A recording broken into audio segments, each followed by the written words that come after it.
คลิปนี้ไม่มีอินโทรนะแบบมาถึงแล้วมาเลยโอเคไม่มีอะไรติดเพราะผมบอสกินละติดสวัสดีทุกคนครับผมสวัสดีครับ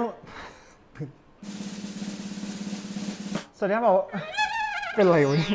ตื่นเต้นอะไรก็ไม่รู้อ่ะสวัสดีครับผมบอสเกติครับสิ่งนี้คือเครื่องพิมพ์3 มิติที่หลายๆคนอาจจะเห็นแล้วว่าเราทำมาหลายคลิปแล้วไม่ว่าจะเป็นพิมพ์คอมทั้งเครื่องก็มาจากเครื่องพิมพ์3 มิตินี่แหละใช้มามันมีประสบการณ์ที่แบบเหนื่อยล้ากับมันหลายเรื่องมากเลยมันทำให้ผมรู้ว่าเครื่องพิมพ์3 มิติเนี่ยมันเหมือนมือถือเลยอ่ะขอแบ่งแล้วกันนะว่ามันเหมือน Apple กับ Android ที่ผมจะอธิบายก็คือว่าแบบมันจะมีแบรนด์ที่ทำตัวเหมือน Android ยุคแรกๆก็คือให้คุณสามารถเข้าไปแก้อะไรมันได้หมดเลยนะเพื่อจะให้มันใช้การได้ดีในโลกของเครื่องพิมพ์3 มิติก็คืออันนี้เป็นเหมือน Android คือว่าเราสามารถที่จะซ่อมเองได้ทุกอย่างโมเองได้ทุกอย่างตอนแรกมันก็พิมพ์ดีจนกระทั่งอะไหล่สักอย่างมันเสียตรงนี้พังเสร็จปุ๊บโอเคซื้ออะไหล่นี้มาเปลี่ยนสักพักไอ้เส้นนี้พังตอนแรกมันเป็นสีขาวเว้ยตอนนี้เปลี่ยนเป็นสีน้ำเงินแล้วก็อีกมากมายปัจจุบันล่าสุดคือไอ้บอร์ดเนี้ยมันเสียที่พูดมาทั้งหมดไม่ใช่อะไรเว้ยเครื่องนี้10,000 กว่าบาทขนาด10,000 กว่าบาทอะพิมพ์สักพักคงเสียเลยวันนี้ผมซื้อเครื่องพิมพ์3 มิติใหม่มาครับผมได้ปรินเตอร์นี้มาในราคา 40,000 นะเว้ยราคาหน้าเว็บจริงๆอ่ะมันไม่ถึง 40,000 หรอกมันคือประมาณ$749ตีเป็นเงินไทยก็เท่าไหร่23,210หน้าเว็บอ่ะถ้าเกิดแปลเป็นเงินไทยมัน 23,000 แต่ว่ารวมค่าชิปปิ้งค่าภาษีนำเข้าต่างๆอ่ะนี่เริ่มจากนี่ก่อนเลยคู่มือการประกอบแล้วก็มีขนมมาให้ด้วยให้การมีแบรนด์มาด้วยใช่ลืมบอกว่าปรินเตอร์นี้นะเว้ยผลิตมาจากประเทศเช็กรีพับลิกนะครับเรื่องราวมีอยู่ว่านายโจเซฟพรูซ่าเนี่ยอินมากๆเกี่ยวกับการพิมพ์3 มิติเขาก็เลยพัฒนาเครื่องพิมพ์เนี่ยจากแค่มนุษย์คนเดียวที่ผลิตเครื่อง3 มิติกลายมาเป็นบริษัทที่แบบปัจจุบันขายเครื่องรุ่นนี้100,000 เครื่องแล้วอ่ะโอ้โห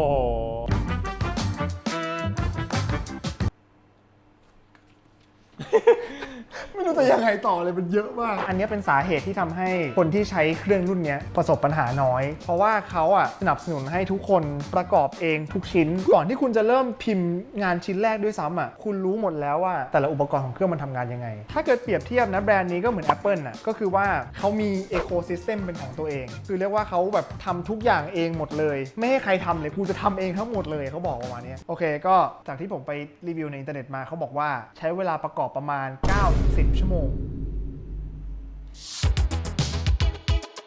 โอเคครับมาเริ่มประกอบอันนึงที่มันเจ๋งมากก็คือว่าพอเริ่มปุ๊บเขาให้สแกน QR code เลยประมาณว่าการประกอบเขาอาจจะมีการเปลี่ยนอะไรนิดนึงก็ได้เพราะฉะนั้นเราต้องดูจากเว็บไซต์เขาเลย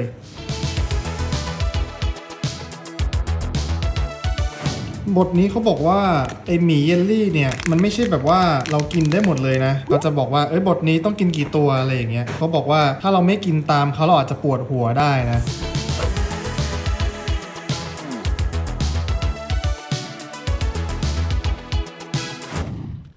เทสเช็คอินครับตอนนี้ผ่านไป6 ชั่วโมงละถึงสเต็ปที่38นะครับคือให้กินหมี่อันนี้6 ตัวแต่ว่าตอนนี้คือตี3ยังไม่อยากแกะตอนนี้เพราะถ้าเกิดแกะตอนนี้แล้วเดี๋ยวมดขึ้นเนี่ยพรุ่งนี้หมี่ที่เหลือเนี่ยมันก็จะไม่ได้กินเพราะฉะนั้นอันนี้เดี๋ยวเก็บไว้ทำพรุ่งนี้ต่อนะครับบายอรุณสวัสดิ์วันที่2ครับวันนี้ตื่นเช้าหน่อยที่ตื่นเช้าเนี่ยคิดว่าผมตื่นเต้นจะมาประกอบนี้ใช่ไหมครับ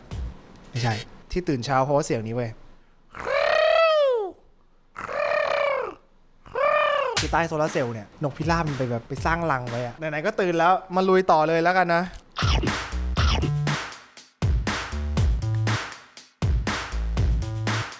มาถึงจุดที่ต้องเริ่มประกอบชิ้นส่วนสีส้มแล้วเป็นชิ้นส่วนที่แบบพิมพ์3 มิติขึ้นมาเพราะฉะนั้นก็คือว่าทุกชิ้นเลยที่เป็น3 มิติอย่างเงี้ยทั้งหมดเนี้ยคือมันถูกพิมพ์โดยเครื่องรุ่นเนี้ยนะที่โรงงานเพราะฉะนั้นถ้าเกิดชิ้นใดชิ้นหนึ่งเสียเนี่ยเราก็สามารถที่จะพิมพ์เองแล้วก็ออกมาทดแทนได้เลย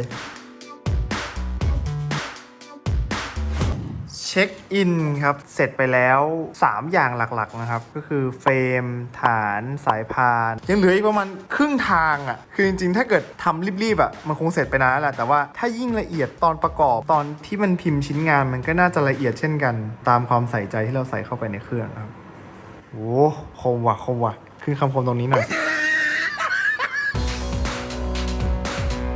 ตอนนี้คือกำลังประกอบหนึ่งในชิ้นส่วนที่สำคัญมากๆของเครื่องนี้ครับมันเรียกว่า extruder หรือว่าหัวฉีดพลาสติกนั่นเองแม้แต่ชิ้นที่ละเอียดขนาดนี้เขายังใช้การพิมพ์3มิติพิมพ์ออกมาเลยเพราะฉะนั้นเราสามารถพิมพ์ขึ้นมาเองได้นะครับเพื่ออนาคตมันพัง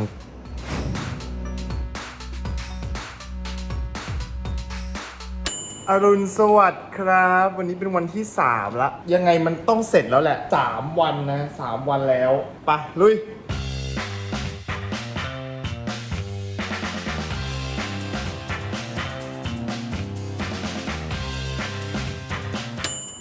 2 ทุ่มกว่าแล้วประกอบเสร็จแล้วกำลังจะเปิดเป็นครั้งแรกนะครับโอเคใช้การได้ทุกอย่างนี่มันกำลังทดสอบอยู่อ่ะนี่คือแฟรงเกนสไตน์ที่กำลังมีชีวิตเย้เฮ้ยอันนี้ก็คือว่าเขาจะบอกอยู่ว่าหลังจากที่เครื่องมันออโต้คาลิเบรตเสร็จอ่ะมันจะบอกว่าฝีมือการประกอบคุณอ่ะตรงแค่ไหนนะครับองศาอันนี้คือถ้าเปรียบเทียบเป็นโรงเรียนก็คืออันนี้คือ A ประกอบเครื่องนี้ A เลยสบายใจแล้ว